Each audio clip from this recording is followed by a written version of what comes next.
गुरुदेव भगवान ने कहा कि वो परमात्मा काल को धोखा देने के लिए, काल को भी धोखा देता है और रूपांतरण करके आता है। तो यहां ये मत समझ आना कि परमात्मा अपने रूप को चेंज करके आता है, अपने चेहरे को चेंज करके आता है। चेहरा वही होता है, चेहरा वही है गुरुदेव का जो शतलोक में बैठे हुए उनका है। यानी जिस रूप में परमात्मा शतलोक में बैठे हुए तेजोमय रूप में, चेहरा आज भी वही है गुरुदेव भगवान का, सतगुरु रामपाल जी का। चेहरे को बदल के नहीं आते। रूपांतरण का मतलब है अपने नूर को हल्का करके, जो उनकी चमक है शतलोक में, जो प्रकाश है, एक रोम में 1 करोड़ चंद्रमा, 1 करोड़ सूरज, उनसे भी कहीं ज्यादा रोशनी, और पूरी बॉडी पर 3.5 करोड़ रोम हैं परमपिता परमेश्वर के, क्योंकि मनुष्य के शरीर पर 3.5 करोड़ रोमकूप हैं। और गुरुदेव ने हमें अपना जैसा बनाया है, हमरे ही उणियार है हमारा सृजनहार। तो अगर वो परमात्मा उसी स्थिति में आ जाए, नूरी शरीर में आ जाए, तो यहां कोई नहीं देख सकता। तो रूपांतरण करने का मतलब ये नहीं है कि अपना चेहरा बदल के आते हैं, नहीं, अपने रूप को हल्का करके आते हैं। अन्यथा एक बात बताइए, रूपांतरण का मतलब यदि चेहरा बदल कर आना है, दूसरा रूप बनाकर आना है, तो फिर ये क्यों कह रहे हैं गुरुदेव कि वो परमात्मा काल को धोखा देने के लिए, काल को धोखा देने के लिए रूपांतरण करके आते हैं। अरे जब चेहरा ही बदल के आ गए तो काल तो ऑटोमेटिक ही धोखा खा जाएगा, काल तो ऑटोमेटिक ही धोखा खा जाएगा। अगर चेहरा बदल के आ गए तो काल तो उनको पहचान ही नहीं पाएगा। तो फिर ये क्यों कह रहे हैं, अगर चेहरा बदल के आए हुए हैं, आज अगर चेहरा बदल के आए हुए हैं, तो ये कहने की जरूरत नहीं फिर कि काल को धोखा देते हैं। जब चेहरा ही बदल लिया तो काल उनको पहचान ही नहीं पाएगा, वो तो ऑटोमेटिक ही धोखे में रहेगा। परमेश्वर चेहरा बदल के नहीं आते, परमेश्वर केवल अपने रूप को हल्का करके आते हैं। अब ये समर्थ के ऊपर है कि समर्थ किसको अपना रूप दिखाएगा, कौन सा रूप दिखाएगा। एक सत्संग गुरुदेव भगवान ने हमें सुनाया, आदरणीय गरीबदास जी का। दास पहले भी आपको सुना चुका है कई बार कि रूपनगर की रियासत थी, उस समय मुसलमान नवाब था, और गरीबदास जी के पास उसने संदेशा भिजवाया कि आप लोगों को इतना इतना टैक्स ज्यादा देना पड़ेगा हिंदुओं को। तो गरीबदास जी ने कहा, भाई घुड़सवारों, ये जो टैक्स लगाया गया है नवाब के द्वारा, क्या ये टैक्स सभी के ऊपर लगाया गया है या खाली हम हिंदुओं के ऊपर लगाया गया है? बोले केवल तुम काफिरों के ऊपर। तो गरीबदास जी ने मना कर दिया, कह दो अपने राजा से, अगर पूरी जनता पर टैक्स लगाता है, सब पर लगाएगा, हिंदू मुसलमानों पर, तो हम देंगे, अन्यथा नहीं देंगे हम टैक्स। उन्होंने जाकर राजा को बता दिया। राजा ने दोबारा से संदेशा भेजा कि या तो सीधे सीधे आ जाओ, नहीं तो घोड़ों से घीस के लाएंगे, घोड़ों से घसीट कर। तो गरीबदास ने कहा, भाई चलो चलेंगे, ऐसी क्या बात है। और 10 15 20 भगत ले लिए साथ में और वहां चले गए।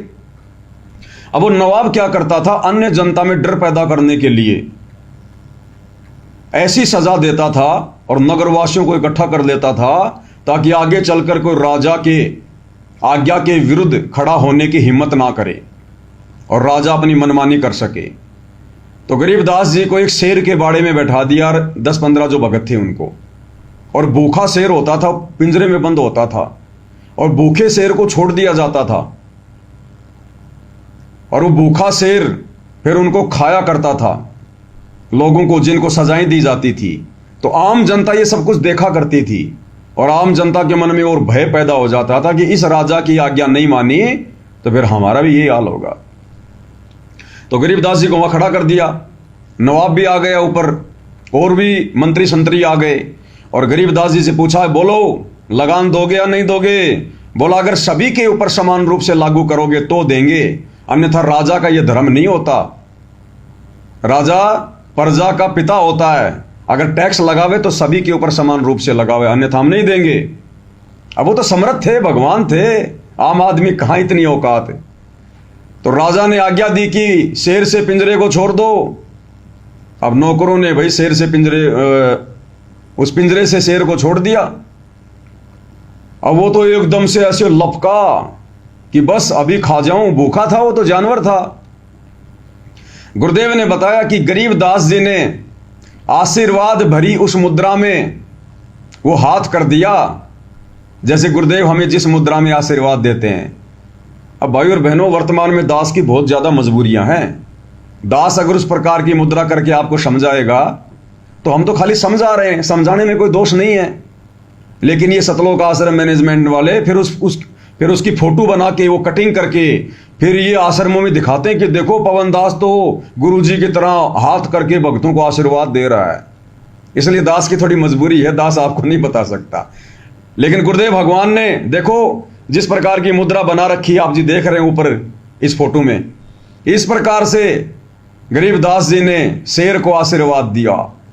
अब वो शेर कहां तो उनको लपक के खाने वाला था, और आशीर्वाद देते ही वो शेर उनके चरणों में, जैसे कोई पालतू जो कुत्ता होता है वो उनके चरण चाटता है अपने मालिक के और पूंछ हिलाता है, इस प्रकार से वो भूखा शेर गरीबदास जी के चरणों में बैठकर उनके चरण चाटने लगा और पूंछ हिलाने लगा और बैठ गया। अब ये नजारा देखकर सब लोग हतप्रद रह गए, अचंभित हो गए। राजा भी अचंभित हो गया कि ये कैसे हो सकता है। उसी समय गरीबदास जी ने अपनी लीला दिखाई, और वहां जितने भी आदमी थे, जितने भी वहां पर व्यक्ति थे, शहर के, नगर के, राजा, जो जिसको अपना भगवान मानता था, अपना इष्ट मानता था, जैसे कोई हनुमान जी पूजता था, कोई माता जी का पुजारी था, कोई ब्रह्मा विष्णु महेश की पूजा करता था, कोई हनुमान जी की, तो जो जिसका इष्ट था उसी रूप में गरीबदास जी ने सबको दर्शन दिए। जो हनुमान जी को पूजता था उसे हनुमान जी का रूप दिखाई दे रहा था, जो माता जी का पुजारी था उसे दुर्गा दिखाई दे रही थी, और राजा था वो अल्लाह को मानता था तो जो है उसको अल्लाह का रूप दिखाई दिया। यानी एक ही समय में गरीबदास जी ने सैकड़ों हजारों लोगों को भिन्न भिन्न रूप दिखाए अपने। इसको कहते हैं अनंत कोटि कलाओं का स्वामी। गरीब सब पदवी के मूल हैं, सकल सिद्धि हैं तीर, और दास गरीब शत पुरुष बजो अविगत कला कबीर। इसलिए अब ये सतगुरु रामपाल जी भगवान पे निर्भर करता है, इस कबीर भगवान पे निर्भर करता है कि ये काल को क्या रूप दिखाएंगे। काल को तो एक साधारण से व्यक्ति का रूप दिखाएंगे, एक साधारण से व्यक्ति का, और आप और हमें परमेश्वर अपने ओरिजिनल रूप में दर्शन देकर पुण्य के भागी बना रहे हैं। क्योंकि भाई और बहनों, कई प्रकार से गुरुदेव भगवान आप और हमारे ये पुण्य बनवाते हैं। कबीरा दर्शन साधु का और मुख पे बसे सुहाग, और दर्शन उन्हीं को होते हैं जिनके पूर्ण भाग। कबीरा दर्शन साधु का परमात्मा आवे याद। अरे भाई, जब साधु का रूप अलग है, परमात्मा का रूप अलग है, तो साधु के दर्शन करने से परमात्मा याद क्यों आएगा? तो कहते हैं कबीरा दर्शन साधु का और परमात्मा आवे याद, और लेखे में वाई घड़ी बाकी का समय बर्बाद है। क्योंकि स्वयं कबीर भगवान है, यही इनका ओरिजिनल रूप है। और क्या कहते हैं गुरुदेव बार बार कि मम संत मुझे जान मेरा ही स्वरूपम, मम संत मुझे जान मेरा ही स्वरूपम। कि अगर तुम मुझे उस कबीर भगवान का भेजा हुआ संत भी मान रहे हो, तो वो कबीर भगवान भी यही कहता है कि मम संत मुझे जान, कि मेरे द्वारा भेजे गए संत को मुझ कबीर ही जान लेना, कि वो कबीर ही है। अब कबीर ही होगा तो फिर कबीर ही जैसा होगा ना। और आपके विश्वास के लिए भाई और बहनों एक छोटा सा वीडियो दिखाते हैं आपको। ये वाला वीडियो है भाई और बहनों गुरुदेव भगवान का अनमोल प्रमाण, अनमोल सबूत कि वो कबीर भगवान अपने ओरिजिनल रूप में सतलोक से चलकर स्वयं ही आते हैं, स्वयं ही आता है वो कबीर भगवान। क्या कर रहा है? परमात्मा स्वयं ही आते हैं, स्वयं ही आते हैं परमेश्वर। अब ये छोटा सा वीडियो गुरुदेव भगवान का परमेश्वर अपने मुख कमल से समझा रहे हैं, एक भगत का उदाहरण दे रहे हैं। और देखना भाई और बहनों, फिर अब आप लोगों को समझ में आएगा कि कबीर भगवान का ओरिजिनल रूप कौन सा है। ध्यान से सुनिएगा क्या कह रहे हैं गुरुदेव भगवान।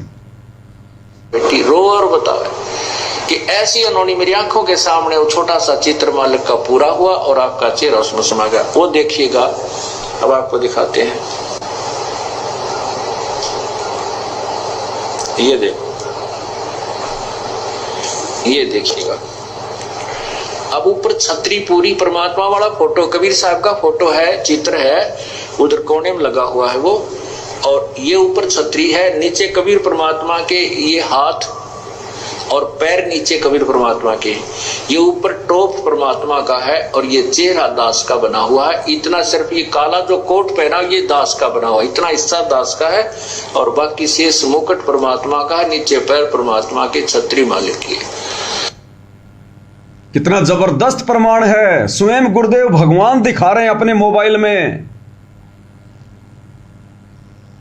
कि एक भगत परिवार नित्य नियम कर रहा था और नित्य नियम करते समय उनका जो सीडी था, डीवीडी था, वो हैंग हो गया और जो कबीर जी का जो चित्र लगा हुआ था दाढ़ी मूंछ वाला, उस पे सतगुरु रामपाल जी भगवान आके फिट हो गए। और क्या कह रहे हैं गुरुदेव भगवान, ये चित्र दिखा रहे हैं आप सबके सामने है। गुरुदेव कह रहे हैं इसमें दोनों हाथ दोनों पैर उस कबीर भगवान के और सिर के ऊपर जो टोप है वो कबीर भगवान का, लेकिन चेहरा इस दास का लगा हुआ है, चेहरा इस दास का। मम संत मुझे ही जान मेरा ही स्वरूपम। अरे चेहरा भी दाढ़ी मूंछ वाला लग जाता भाई, क्या प्रॉब्लम थी? जब हाथ पैर उस कबीर भगवान के लग गए, टोपा कबीर भगवान का लग गया, पैर कबीर भगवान के लग गए, तो चेहरा सतगुरु रामपाल जी का क्यों रह गया? अगर वही कबीर भगवान था दाढ़ी मूंछ वाला, या सतलोक में कबीर भगवान के दाढ़ी मूंछ है, दास तो वैसे 1 लाख रुपए की घोषणा कर चुका है कि सतगुरु रामपाल जी की संगत में उनका कोई भी भगत अगर ये साबित कर दे कि सतलोक में कबीर भगवान के दाढ़ी मूंछ है, उसको 1 लाख रुपए का नगद इनाम मिलेगा। चाहे कितने भगत क्यों ना लाओ प्रमाण, सब 1-1 लाख रुपए ले जाओ, लेकिन कोई साबित नहीं कर पाएगा। और गुरुदेव भगवान ने साबित कर दिया कि नालायको, मुझे केवल मानुष मत मानो, आम व्यक्ति आम संत मत मानो, साधारण मनुष्य मत मानो। गुरुदेव की तो मजबूरी है हम अज्ञानियों के सामने अपने आप को खुल के साबित ना करना और एक दाढ़ी मूंछ वाली फोटो को सामने रख के हमें बताना। लेकिन संकेतों में, सत्संगों में गुरुदेव ने सब क्लियर कर दिया और आपके सामने है, देख लो। ये कोई एआई से बनाया हुआ नहीं है, कोई पवन दास का बनाया हुआ नहीं है, स्वयं सतगुरु रामपाल जी भगवान सत्संग में दिखा रहे हैं अपने मोबाइल पे कि हाथ पैर उस कबीर भगवान के और सिर का टोपा कबीर भगवान का, लेकिन चेहरा इस दास का लग गया। मम संत मुझे जान मेरा ही स्वरूपम। अपने आप को छुपाते हुए गुरुदेव कहते हैं कि नालायको, अपने गुरु को परमात्मा कबीर ही मान के चलना। तो आपके सामने है भाई और बहनों, वीडियो दोबारा शुरू से सुन लो और अपनी आंखों से देख लो भाई और बहनों, उस कबीर भगवान का ओरिजिनल रूप क्या है। ये सतगुरु रामपाल जी वाला रूप ही उनका ओरिजिनल रूप है। बेटी रो और बतावे कि ऐसी उन्होंने मेरी आंखों के सामने वो छोटा सा चित्र मालिक का पूरा हुआ और आपका चेहरा उसमें समा गया। वो देखिएगा, अब आपको दिखाते हैं। ये देखो, स्वयं दिखा रहे हैं गुरुदेव, ये देखिएगा, देख लो। अब ऊपर छतरी पूरी परमात्मा वाला फोटो, कबीर साहब का फोटो है, चित्र है, उधर कोने में लगा हुआ है वो, और ये ऊपर छतरी है, नीचे कबीर परमात्मा के ये हाथ और पैर नीचे कबीर परमात्मा के, ये ऊपर टोप परमात्मा का है और ये चेहरा दास का बना हुआ है। इतना सिर्फ ये काला जो कोट पहना ये दास का बना हुआ है, इतना हिस्सा दास का है और बाकी शेष मुकुट परमात्मा का है, नीचे पैर परमात्मा के, छतरी मालिक की। अब ये समझाने के लिए परमात्मा कहते हैं कि इस ब्रह्म मत पढ़ो, जो ये दास भेज रखा है इसको मेरा ही स्वरूप समझो। मम संत मुझे जान मेरा ही स्वरूपम। बोलो सतगुरुदेव। अब बताओ भाई और बहनों, क्या कमी रह गई? अब इस कलयुग की पिछली पीढ़ी में भगवान ने अपनी जानकारी देने में, अपनी पहचान करवाने में क्या कमी छोड़ दी? सब कुछ तो क्लियर कर दिया। अब क्या सीना फाड़ के दिखाएंगे हनुमान जी की तरह? अब इतनी कॉमन सेंस, इतनी बुद्धि तो आप और हमारे अंदर भी होनी चाहिए। इसीलिए भगवान ने हमें तत्व ज्ञान दिया कि मुझे खुल के ना बताना पड़े कि मैं तुम्हारा गुरु संत रामपाल खुद ही कबीर भगवान हूं। खुल के ना बताना पड़े, नहीं तो मेरा विधान टूटेगा। काल के साथ एग्रीमेंट हुआ था। बाकी सत्संगों में क्लियर कर दिया। सत्संग इसीलिए तो सुनाए जाते हैं। ये कलयुग की पिछली पीढ़ी शिक्षा क्यों दी? किसी को ठगने के लिए नहीं, रिश्वत खाने के लिए नहीं, नौकरियां करने के लिए नहीं। भगवान ने अपनी पहचान करवाने के लिए हमें शिक्षित किया। ये टेक्नोलॉजी दी परमेश्वर ने हमें। और जब वो बहन, वो भगत परिवार नित्य नियम कर रहा था, वो डीवीडी, वो टीवी अपने आप हैंग नहीं हुआ। सतगुरु रामपाल जी भगवान ने हैंग किया और भगत के अंदर प्रेरणा की कि वो उसका फोटो खींचे, फिर मेरे पास लेके आए। और फिर मैं सत्संग में अपने बच्चों को दृढ़ विश्वास दिलाने के लिए कि गुरु ही परमात्मा होता है, सबको दिखाऊंगा। ये सारे खेल परमात्मा के, सारे खेल हमने किए और हमसे मिले सो निश्चय जिए।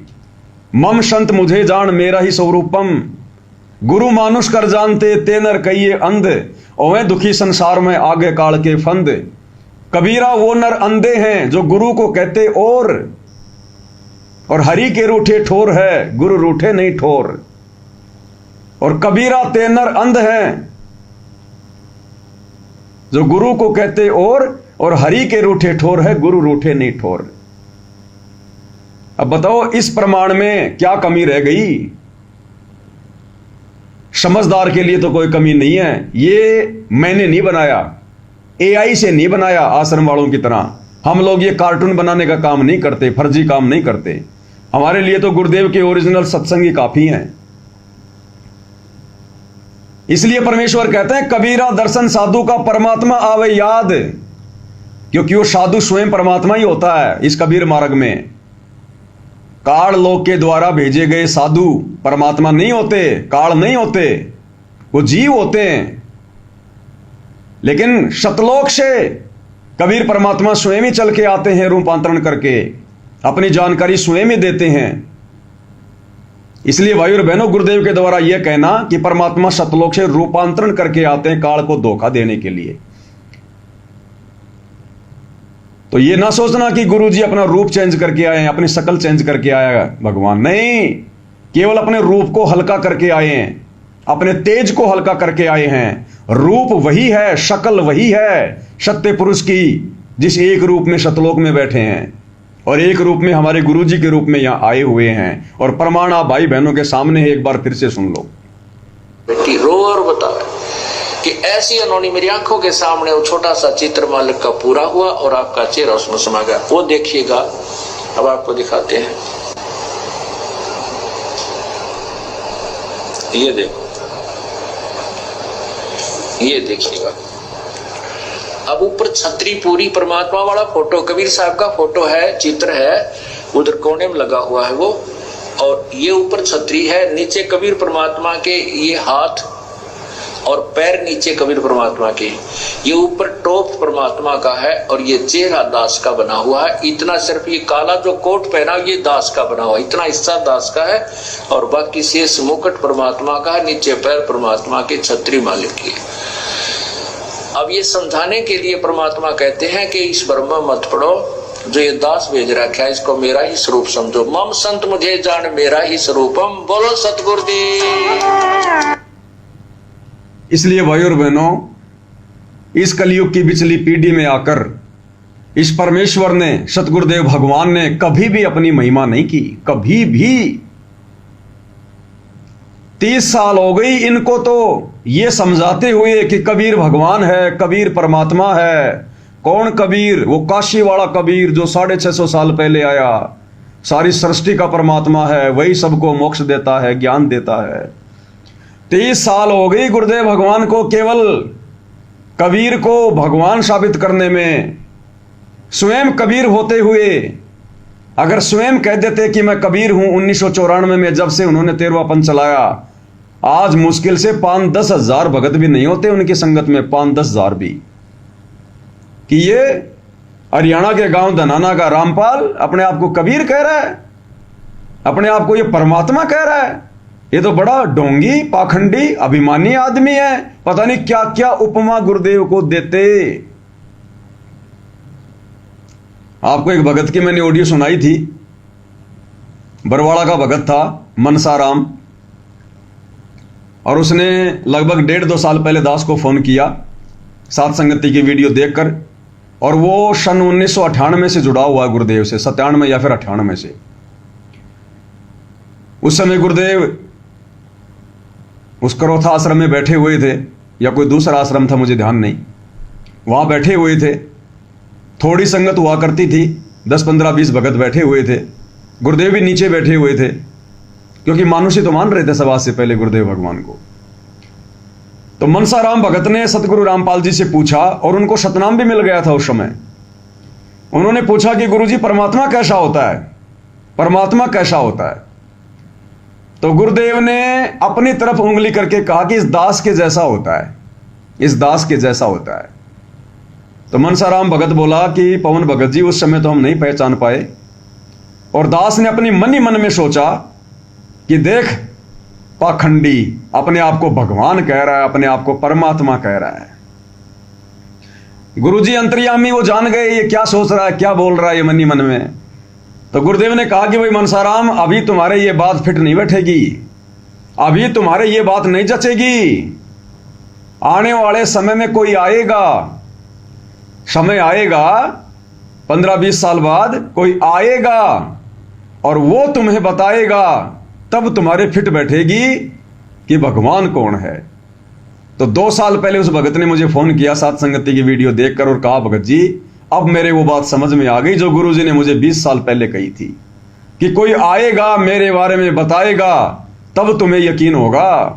तो भगत जी वो आत्मा आप हो जिसके लिए गुरुदेव संकेत कर रहे थे। उसकी रिकॉर्डिंग मैंने आपको कई बार सुनाई है भाई और बहनों, जबकि बहुत ही ज्यादा वो पुराना भगत है, 97-98 से उपदेशी है।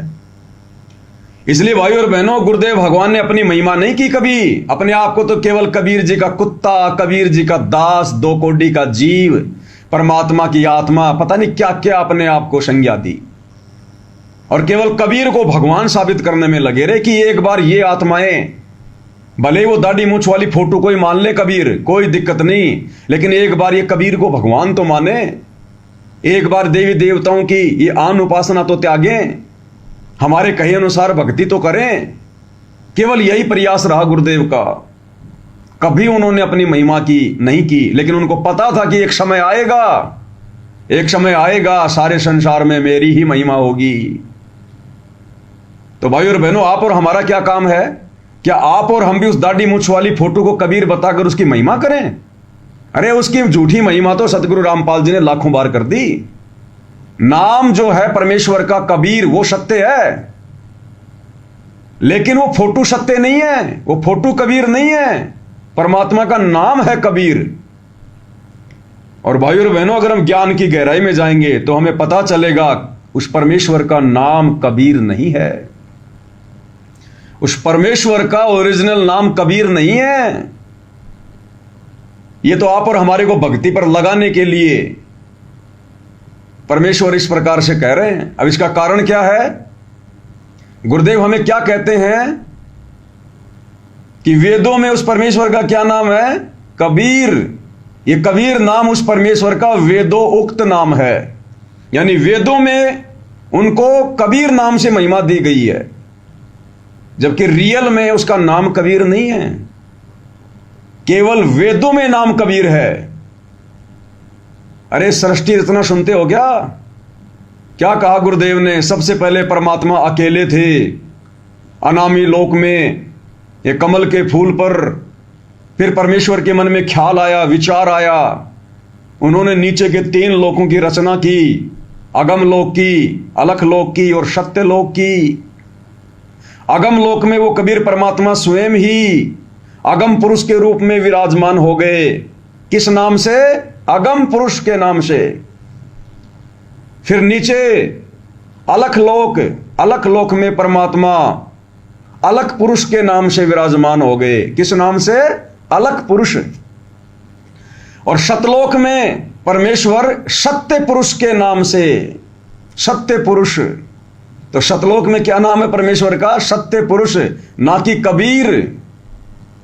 अलख लोक में क्या नाम है परमेश्वर का? अलख पुरुष, ना कि कबीर। अगम लोक में क्या नाम है परमेश्वर का? अगम पुरुष, ना कि कबीर। और अनामी लोक में क्या नाम है? अनामी पुरुष, ना कि कबीर।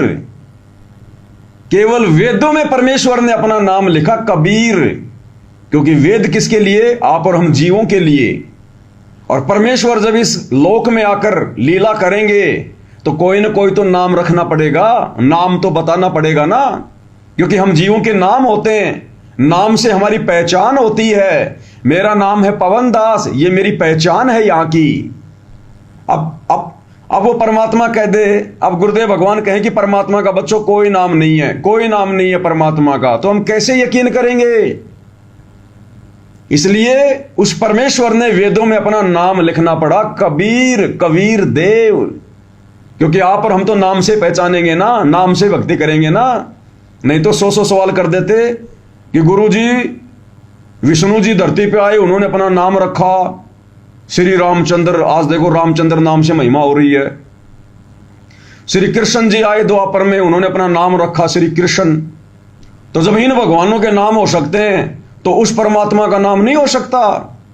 इसलिए गुरुदेव ने आप और हमें ज्ञान समझाने के लिए और वेदों में अपना नाम बताया कबीर। अन्यथा ऊपर के लोकों में परमेश्वर का नाम कबीर नहीं है। और उस परमेश्वर का सत्य पुरुष का कोई नाम क्यों नहीं होता? क्योंकि नाम उसका होता है जिसका कोई शरीर होता है। तो भगवान का तो शरीर है ही नहीं, वो तो शब्द स्वरूप ही है।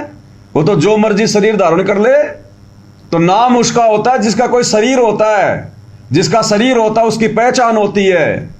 परमेश्वर का तो कोई नाम नहीं है, उसका तो कोई शरीर है ही नहीं। अरे आप और हमारी तरह कोई हाड़मास का शरीर थोड़ी है भगवान का। वो तो जो मर्जी शरीर धारण कर ले, जो मर्जी शरीर, इसलिए उसका नाम नहीं है। इसलिए उसको उपमात्मक नामों से पुकारा जाता। सत्य पुरुष, अगम पुरुष, अलग पुरुष, अनामी पुरुष, सारी सृष्टि का सर्जनहार, सबका धारण पोषण करने वाला, राजा धीराज, राजाओं के राजा, महाराजाओं के महाराजा। केवल परमेश्वर के उपमात्मक नाम होते हैं। कबीर नाम केवल वेदों में है, ऊपर नहीं है कहीं। केवल अपना ज्ञान समझाने के लिए, अपनी महिमा करवाने के लिए। बाकी कबीर नाम भी परमेश्वर का ओरिजिनल नाम नहीं है। और वेदों में नाम कबीर इसलिए रख दिया क्योंकि कबीर नाम उस सत्य पुरुष का मंत्र है। अरे प्रथम मंत्र में हम क्या पढ़ते हैं? सत सुकृत अविगत कबीर। और फिर क्या लिखा हुआ है? और गुरुदेव ने क्या बताया कि ये उस परमात्मा की पूजा का मंत्र है, उनके शरीर का नहीं है नाम कबीर, क्योंकि शरीर तो उनका है ही नहीं। नाम तो उसका होगा जिसका शरीर होगा।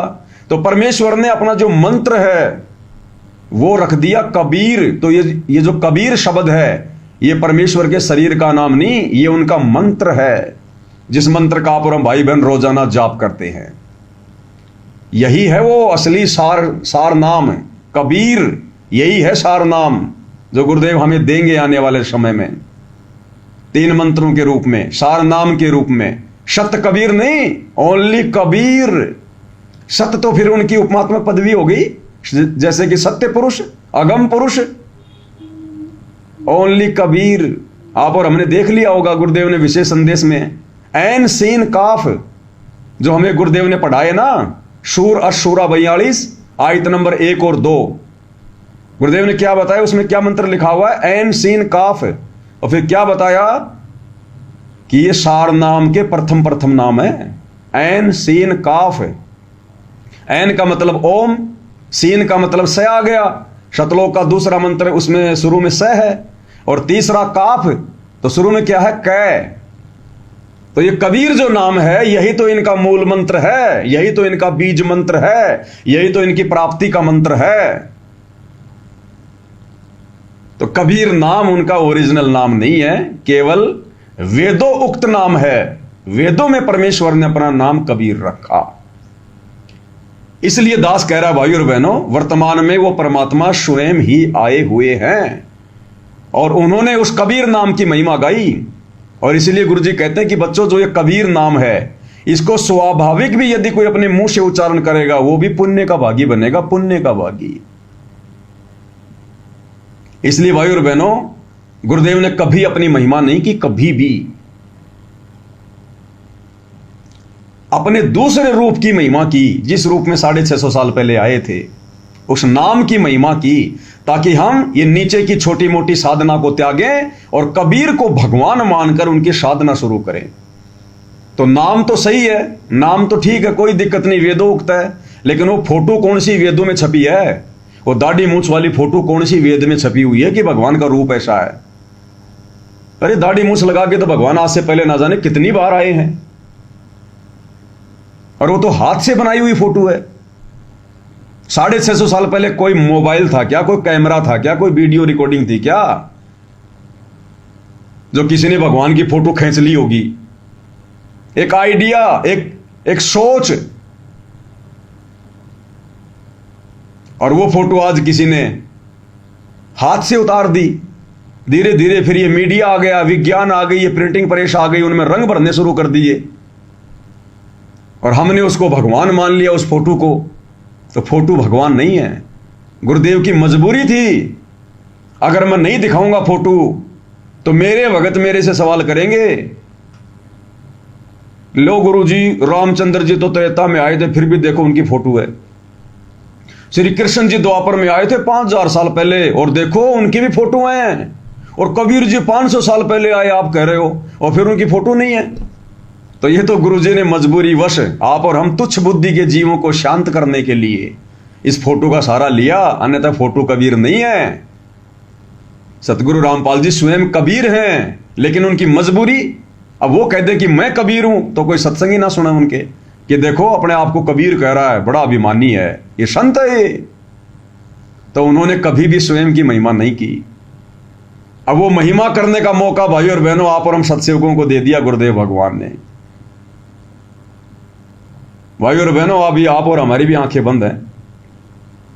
हम साथ संगति से जुड़े हुए भाई बहनों को जो गुरुदेव ने जो चुना है ना, आप और हम विशेष चुनिंदा आत्माएं हैं। अरे उस सारी सृष्टि के मालिक की महिमा ब्रह्मा विष्णु महेश को नसीब नहीं, और आप और हम तुच्छ जीवों को परमेश्वर ने निमित्त बनाया संगत में सर्वप्रथम अपनी महिमा के लिए, अपने गुणगान के लिए। अन्यथा जैसा गुरुजी ने बताया, संगत भी दाढ़ी मूंछ वाले की महिमा कर रही है। उस दाढ़ी मूंछ वाले को ही भोग लगाती थी आश्रमों में, दाढ़ी मूंछ वाले का ही प्रकट दिवस मना रही थी, अपने गुरु की कोई महिमा नहीं, गुरु को कोई परमात्मा नहीं। ये सद्बुद्धि खोली गुरुदेव ने आप और हमारी स्पेशल तौर पर, अन्यथा आप और हम भी तो उन्हीं जीवों में शामिल हैं। तो विशेष रजा बख्शी गुरुदेव ने आप और हम सत्सेवकों पर, जो अपनी महिमा करवा रहे हैं, और इस महिमा के माध्यम से हम उनकी आत्माओं के हृदय में यह दृढ़ हो रहा है, अगर कोई कबीर भगवान है सृष्टि में तो केवल हमारे गुरुदेव हैं, अन्यथा कोई दूसरा नहीं है। तो एक बार फिर से देखिएगा भाई और बहनों, गुरुदेव भगवान ने कितना अद्भुत हमें यह प्रमाण दिखाया है। नहीं तो दाढ़ी मूंछ वाला चेहरा भी लग सकता था, क्या दिक्कत थी, फोटो तो रखी थी। अरे फोटो तो रखी हुई थी, लेकिन गुरुदेव ने यह समझाने के लिए कि नालायकों, इस कलयुग की पिछली पीढ़ी में और इतना ज्ञान लेने के बाद अगर अपने गुरु को खाली गुरु मानते रहोगे और उस दाढ़ी मूंछ वाले नकली फोटो को कबीर जी मानते रहोगे, तुम लाख जन्म भी पार नहीं हो पाओगे। फिर तो तुम अपने गुरु को मानुष मानकर वही गलती कर रहे हो जो गलती तुमने युगों युगों की, 650 साल पहले की। गुरु मानुष कर जानते ते नर कई अंध, और दुखी संसार में आगे काल के फंद। बेटी रो और बतावे कि ऐसी अनोनी मेरी आंखों के सामने वो छोटा सा चित्र मालिक का पूरा हुआ और आपका चेहरा उसमें समा गया। वो देखिएगा, अब आपको दिखाते हैं, ये देखो, ये देखिएगा। अब ऊपर छतरी पूरी परमात्मा वाला फोटो, कबीर साहब का फोटो है, चित्र है, उधर कोने में लगा हुआ है वो, और ये ऊपर छतरी है, नीचे कबीर परमात्मा के ये हाथ और पैर नीचे कबीर परमात्मा के, ये ऊपर टॉप परमात्मा का है और ये चेहरा दास का बना हुआ है। इतना सिर्फ ये काला जो कोट पहना ये दास का बना हुआ है, इतना हिस्सा दास का है और बाकी शेष मुकुट परमात्मा का है, नीचे पैर परमात्मा के, छतरी मालिक की। अब ये समझाने के लिए परमात्मा कहते हैं कि इस ब्रह्म मत पढ़ो, जो ये दास भेज रखा है इसको मेरा ही स्वरूप समझो। मम संत मुझे जान मेरा ही स्वरूपम। बोलो क्या कह रहे हैं गुरुदेव? ये समझाने के लिए कि इस ब्रह्म में मत पड़ो। कौन से ब्रह्म में? कि वो दाढ़ी मूछ वाला ही कबीर है। अरे उसकी दाढ़ी मूछ के ऊपर तो सतगुरु रामपाल जी का चेहरा लग गया। तो गुरुदेव कह रहे इस ब्रह्म में मत पड़े रहना कि वो दाढ़ी मूछ वाली फोटो ही कबीर है, तुम कहीं उसी को भगवान मान के पूछते रहो। चेहरा गुरुदेव का लग गया, इसका मतलब ये है रियल कबीर। भाई जो गुरुदेव शब्द बोल रहे हैं ना कि ये समझाने के लिए कि इस भ्रम में मत पड़ो, फिर आगे गुरुजी चुप हो गए। फिर क्या बोल गए? मम संत मुझे ही जान। तो इस भ्रम में मत पड़ो। कौन से भ्रम में? वो तो बताया नहीं गुरुजी ने। सबसे बड़ा भ्रम ये कि ये दाढ़ी मूछ वाली फोटो को ही कबीर जी मानने का भ्रम जो संगत में जो ये फैला हुआ है। तो गुरुदेव कह रहे हैं इस भ्रम में मत पड़े रहना कि ये कागज का टुकड़ा दाढ़ी मूछ वाली फोटो ही कबीर जी है। ये जो चेहरा लग गया है ना उस दाढ़ी मूछ के ऊपर, किसका लगा है? गुरु का। तो समझ जाना फिर गुरु कौन है? स्वयं कबीर भगवान। एक बार दोबारा सुनना ये शब्द, इस भ्रम में मत पड़ना। बेटी रो और बता कि ऐसी उन्होंने मेरी आंखों के सामने वो छोटा सा चित्र मालिक का पूरा हुआ और आपका चेहरा उसमें समा गया। वो देखिएगा, अब आपको दिखाते हैं। ये देखो, ये देखिएगा। अब ऊपर छतरी पूरी परमात्मा वाला फोटो कबीर साहब का फोटो है, चित्र है, उधर कोने में लगा हुआ है वो।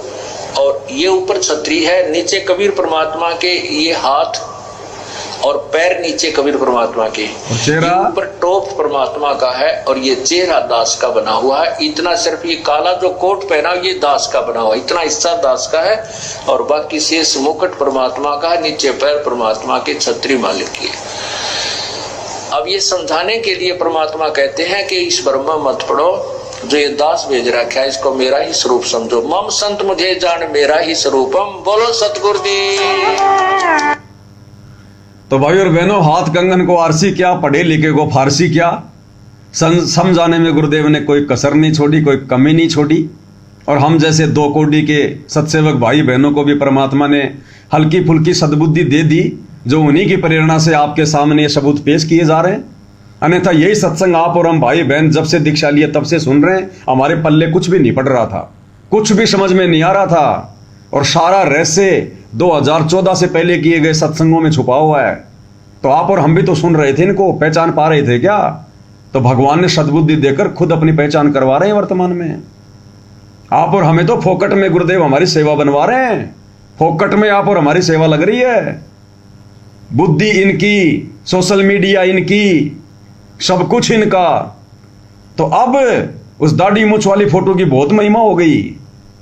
अब इस संसार में, सृष्टि में गुरु की महिमा होगी।